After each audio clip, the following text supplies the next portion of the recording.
wabarakatuh. Perkenalkan saya Dokter Terhanini, saya dokter menjaga pada klinik siang hari ini Bu ya. Nah, kalau boleh tahu dengan Ibu siapa? Dengan Ibu Deata dong. Oh, Data. Baik Ibu, kalau boleh tahu usia Ibu berapa? 40 tahun dong. 40 tahun. Bagaimana kondisi Ibu saat ini? Saya merasa sedih dok karena melihat anak saya itu dia dirawat ya Bu ya, dok ya, di rumah sakit selama 5 hari karena diare dok. Jadi saya merasa sedih. Oh gitu ya Bu ya. Ibu tenang aja Bu ya. Alhamdulillah sekarang kan Ibu sudah lebih baik dari sebelumnya. Eh, Bagaimana harapan Ibu terhadap kesembuhan anak Ibu? Ya, yang pasti saya sebagai orang tua saya harapkan semoga anak saya ini bisa lekas sembuh ya dok ya ke depannya, agar dia bisa beraktivitas seperti normal lagi, seperti bisa bermain, belajar, masuk sekolah, dan juga bermain bersama teman sejawatnya dok. Oh iya Bu, insya Allah kita banyak berdoa kepada Allah Subhanahu Wa Taala Ibu ya. Dan di sini kita juga berikhtiar kepada Allah dengan kita obati sebagai bentuk ikhtiarnya. Mudah-mudahan anak Ibu bisa kembali beraktivitas dan bertemu dengan teman-temannya kembali Ibu ya. Tapi kita harus tetap bersabar dengan apa yang sedang menimpa Ibu. Sebagaimana seperti yang tercantum dalam Quran surah Luqman ayat 17 dan hadis riwayat Muslim yang mengatakan bahwasanya seorang mukmin jika mendapat kegembiraan kita akan bersyukur, dan jika ketika mendapat musibah kita harus tetap bersabar Ibu ya.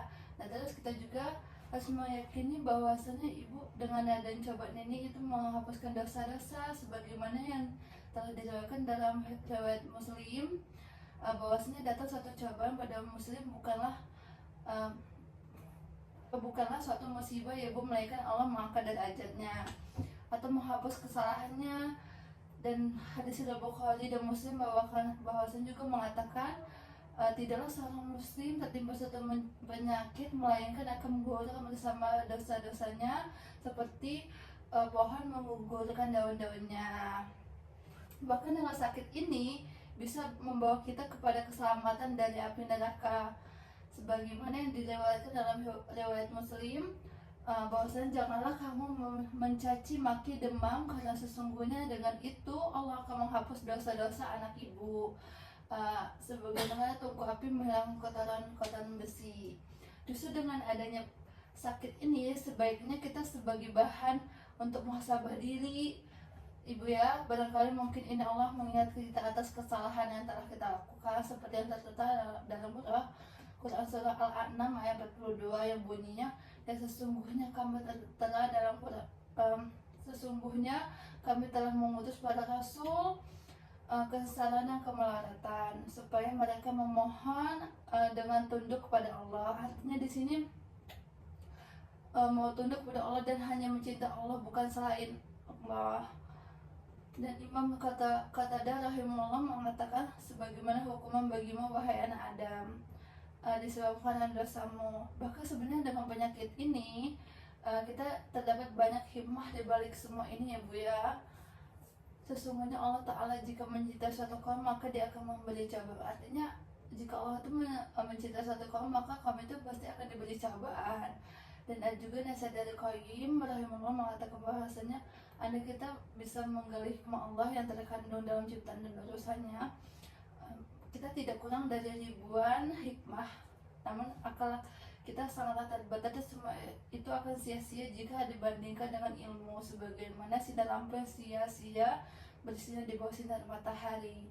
Maka dari itu kita harus ikhlas dalam menghadapi ujian penyakit dan menjalani pengobatannya, sebagaimana dalam Quran surah Asy-Syarr ayat 8 yang bunyinya, hanya kepada Tuhanlah engkau berharap. Di sini kita hanya bisa berharap itu kepada Tuhan kita ya Bu ya, tidak boleh berharap dengan yang lain. Tak lupa juga kita harus senantiasa untuk tetap bersyukur dalam kondisi apapun. Nah, sebagaimana dalam Quran surah Al-Baqarah ayat 152, di mana jika kita mengingat kepada Allah, Allah juga akan ingat kepada kita.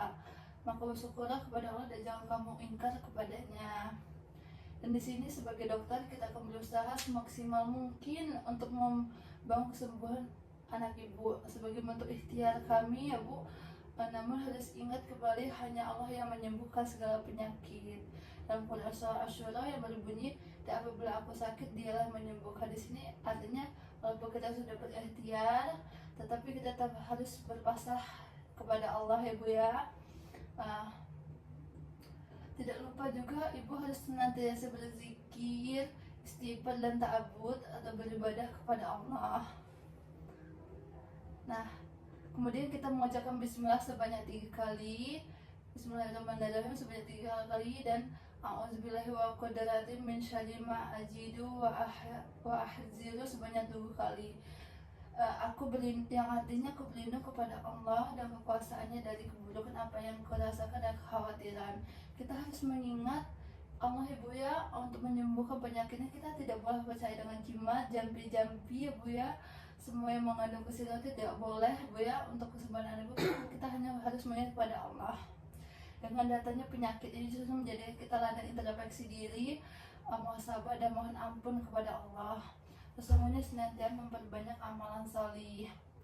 Kita harus terus berhusnuzon kepada Allah, terus mendoakan orang yang sakit dengan kesembuhan dan kesehatan. Hal ini dalam riwayat Al-Bukhari, apabila beliau mengunjungi orang sakit, beliau berkata, la ba'sa taharun, insya Allah tidak mengapa, semoga sakit ini membuat dosa bersih insya Allah ibu ya. Terima kasih ya Bu ya. Wassalamualaikum warahmatullahi wabarakatuh. Salam. Terima kasih dok.